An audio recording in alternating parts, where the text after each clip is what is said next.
Hey, what's up? This is Mike Portnoy with Sons of Apollo and the Winery Dogs and Metal Allegiance and whoever else you might be listening to today, and that just happened.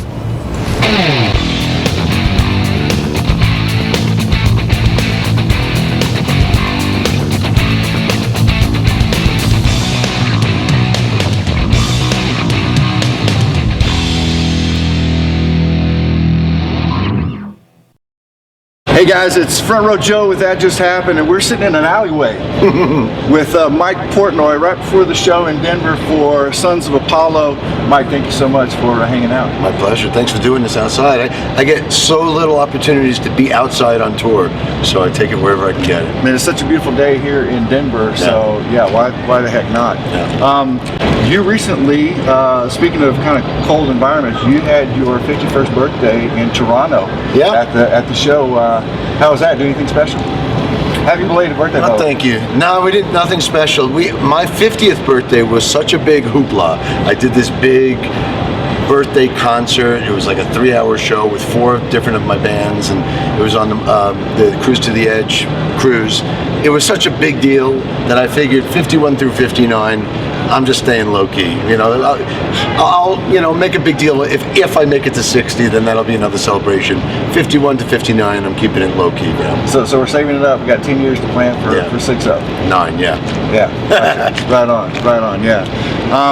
Well, speaking of the bands that you rattled off, I mean, you're known for chronically creating different groups, projects, stuff like that. What's the genesis behind that? I've heard a couple different things, but is it musical ADD? Is it creative itches that you need to scratch? Is it just the love of being with other talented musicians, or is it the inability to say no? All of the above. Absolutely every one of those are part of my workaholic nature, and I'm currently in 6. We were joking off camera, but I'm currently in 6 bands, some active, some inactive at the moment. And Twisted Sister last year would have made 7, and the Shattered Fortress tour I did last year would have made 8. So yeah, but it's everything you said. I'm a workaholic. I love music. I love working with so many other musicians. I love working within so many different genres and styles. I can't say no. Twisted Sister calls. I got to do it. So it's all the above. I think just after 25 years of being in one band, I just needed to sow my musical oats. And I get a lot of criticism on the message boards online. I see people mocking it, making fun of it. But if I could do it, and if I could juggle it, and if it's no problem for me, then why the hell should anybody else care? The more the merrier. Right. I mean, who else has the opportunity to do that, right? I can't name many people that have that many bands. I mean, maybe Mike Patton or Phil Anselmo, Dave Grohl, but yeah, there's some of us are just wired that way. We just want to just keep creating, and we love music.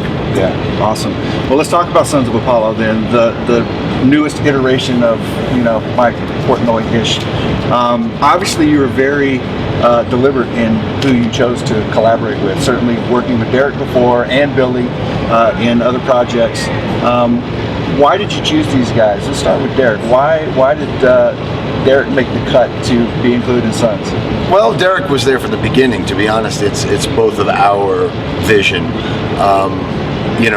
Derek played with me in Dream Theater in the mid-90s, and then after I left Dream Theater about 7-8 years ago, we wanted to hook up and do something. So we ended up doing this instrumental thing with Billy Sheehan and Tony McAlpine, but it was just a part-time fun tour, just doing instrumentals.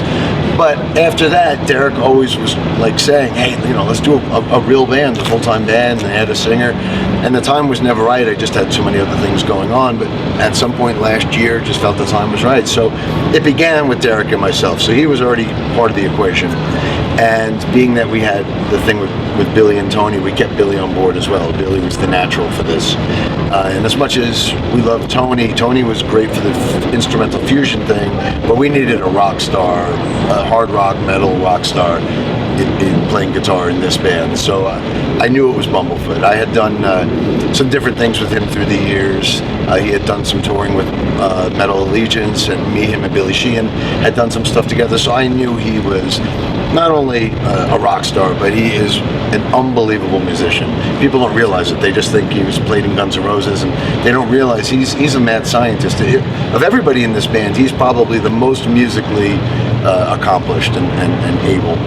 And then Jeff Scott Soto was also on my dream list. You know, this was the lineup that I pictured in my head when Derek and I decided to, you know, go full time with it. And Jeff's solo band Soto had done some touring with the Winery Dogs, and I watched him every night and was just blown away by his stage presence and his voice. Plus, he was such a cool guy and easy to get along with that I knew he was the right guy for this. Plus, we have all these musical acrobatics going on with Sons of Apollo. Jeff is kind of like the anchor. You know, he makes everything very listenable and melodic. So I think he's the perfect singer and voice for this band. Awesome. So apart from each other, I mean, again, with your work with Derek and Billy, you've spread your musical wings, if you will, with them. But what particular for Sons did they bring to the collaboration? And if you could go down the list, starting with Derek. Right. Well, for starters, it helped that we had this built-in individual chemistries. Derek and I played together in Dream Theater. Billy and I played together in the Winery Dogs. Ron and I played together in Metal Allegiance. So there was kind of these built-in chemistries already and relationships. But what everybody brings, Derek plays keyboards like a guitar player. I mean, he plays with real balls. He's not one of those traditional keyboard players that does all the tinkly stuff and softens up the sound. I mean, he's the loudest one on stage each and every night. He likes to call himself the Yngwie of keyboards. And he's got this wall of amps that, like, it just takes off your head. So I love that he brings that to the band. You know, his heroes are Edward Van Halen and Randy Rhoads and Zach and Yngwie. Guitar players. Exactly. So he plays keyboards like a guitar player. Then we have a bass player that plays bass like a guitar player as well. Here we have Billy Sheehan, who is the Jimi Hendrix of bass, as far as I'm concerned. He completely innovated the instrument when he came around on the scene in the late 70s and early 80s, and he's always been one of my favorite bass players. And obviously he and I have a deep connection now, you know, not only the Winery Dogs, but we've done a whole bunch of other things through the years together. So, you know, Billy brings that, you know, nobody plays like him. If you wanted to have this band of virtuosos, who can you get on bass other than Billy Sheehan? You know, there's nobody that plays that way, especially not anymore. You know, back in the day, Cliff Burton used to do it, and, you know, Geezer Butler, but very few people play with that intensity, so we needed him in this band.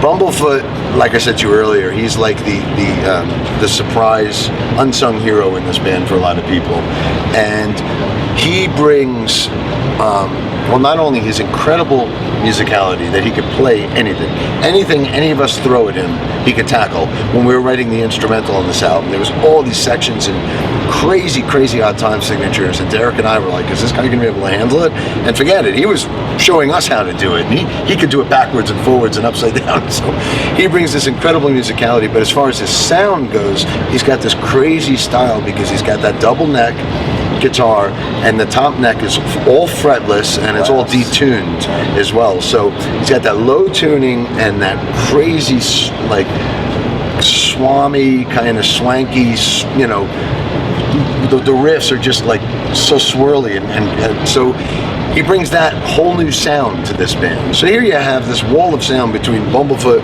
Derek Sherinian, and Billy Sheehan. You have three guys with just a wall of sound. It's a three-headed beast.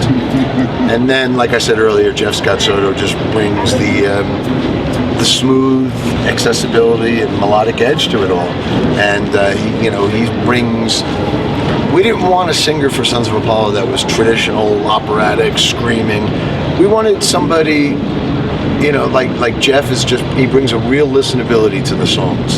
And his heroes are people like Freddie Mercury, or Lou Graham, or Steve Walsh, Steve Perry. So he brings that kind of AOR background to what is a kind of sometimes progressive, sometimes metal band. And you put us all in a melting pot, and this is what Sons of Apollo is. And it's got a real, I don't know, it started with a progressive metal tag, but I think it's really become more of a hard rock band with chops. Like Van Halen is the common influence for all five of us. So I think we're more Van Halen than Rush. But on paper, people might think that we're very progressive. But if you come see us live, it's a lot of energy and performance. Everybody in this band is a performer. It's not like a typical prog band where everybody's just looking down and it's like a science experiment. No, this band is 5 people sweating their asses off. Yeah, perfect. And I can't wait for the show. And of course, you can see, some of the live performances on YouTube. Shitty sound, but you kind of get the idea of the energy. You mentioned Dream Theater, certainly, Derek. You've kind of come full circle now. You've had those itches to do other things, and you've done that. Now with a prog metal band with Derek, is this for the fans that are foaming at the mouth for a Dream Theater reunion? Is this kind of the closest they're going to get? Because you have Lines in the Sand in your set list for Sons, right? Yeah, Lines in the Sand and Just Let Me Breathe as well. Two songs from the Falling Into Infinity album. Yeah, I think like I said just before, I think this band has that real Van Halen swagger to it, So I don't know if you could compare us to Dream Theater. I think this band is a very different animal. That being said, anybody that's a fan of mine from the Dream Theater days, I think this is the band of everything I've done post Dream Theater. I think this is the band that the Dream Theater fans will be floored by. If you come to one of the shows and you're a fan of what I used to do in Dream Theater, your jaw's going to be on the floor with this band. I mean, each and every person on stage is just the top of their field. And I think this is probably the closest I'll get to, wetting the whistle of those fans. I did it last year when I did the special Shattered Fortress shows. And I think that kind of scratched the itch for myself and the fans as well, and maybe helped set up Sons of Apollo for where we are now. Yeah. And to be clear, Sons is not a reincarnation of Dream Theater. It's Dream Theater-esque and what might maybe have happened if you were to continue with Dream Theater and Derek and whatnot. So yeah, different animal, but definitely still in the same vein. Well, let's talk drum tech a little bit.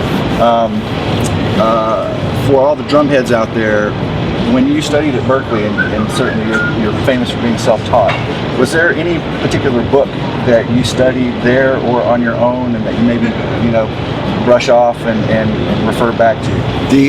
The book that I studied out of before Berkeley was a famous book called Syncopation, and any young drummer that's taking lessons either with a private instructor or at school will work through that book, Syncopation, and it's great for just learning different patterns, getting your sticking together.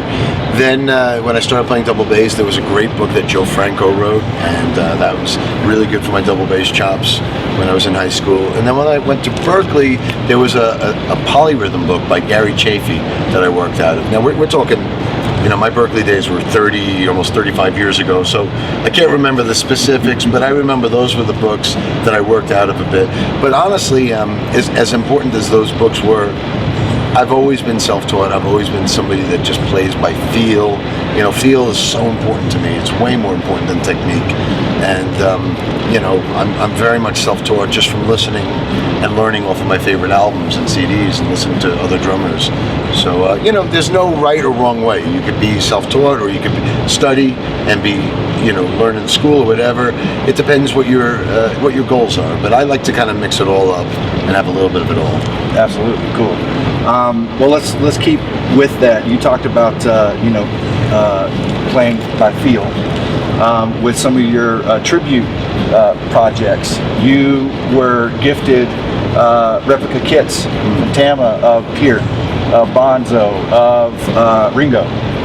Did you learn anything by playing those kits, kind of an eye into who they were as musicians? Absolutely, that's a great question.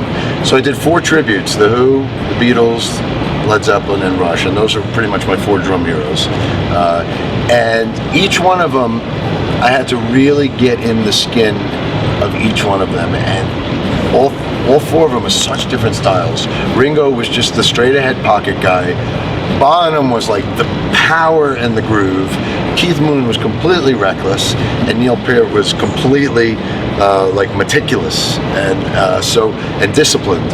So all 4 of them were such different styles. So I had to get into the 4 different styles, and then also adapt to the 4 different kits. You know, with Ringo's kit, it was a straight ahead, tiny little kit.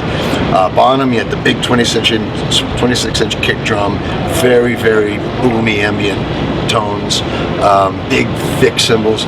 The Keith Moon kit was fucking crazy. You know, basically it was 3 crashers that were the same size, no hi-hat, no ride, no china, 3 toms that were the same size, and the tom, everything was like open-headed and big and boomy, just going crazy the whole time. And then Neil's kit, of course, was the classic moving pictures Signals kit that I fell in love with when I was a kid.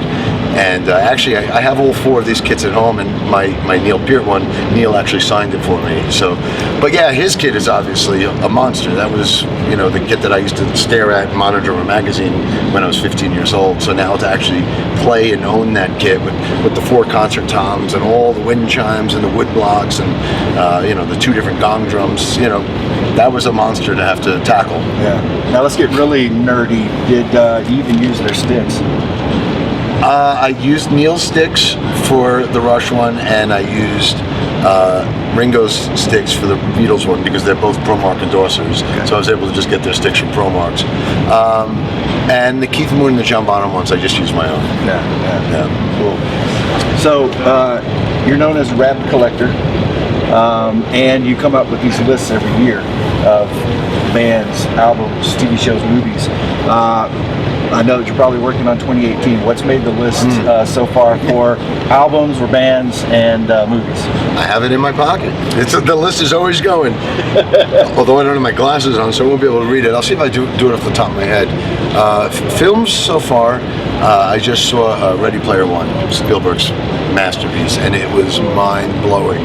And the Kubrick Shining sequence just blew my mind, because Kubrick is my all-time hero. I have Clockwork Orange there. Yep. So to see Spielberg recreate the Overlook Hotel and that whole Shining sequence was mind-blowing. So to me, that was probably one of my favorite films this year. Annihilation was also great.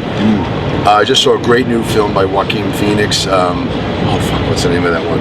Yeah, he's a killer in it, right? Yes, exactly. I don't have my glasses on. Wait. This is worth it. I want to get it right. Here we go. Where's my 2018 list so far? Oh, it was called You Were Never Really Here. Right. With Joaquin Phoenix, and it was really great. Very much like a Nicholas Winding Refn type film, who's one of my other favorite directors. So yeah, that's films so far. Albums so far, Roger Manning Jr., who used to be in Jellyfish, have his new EP, which is really cool.